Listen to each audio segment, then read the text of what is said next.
Ассаламу алейкум айымдар жана мырзалар. Назарыңыздарда Audi A6 үлгүсүндөгү унаа 2020 жылы чыгарылган.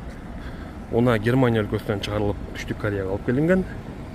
Абалы өтө жакшы, толугу менен өзүнүн боёгунда жасалган жана сырдалган жерлери жок.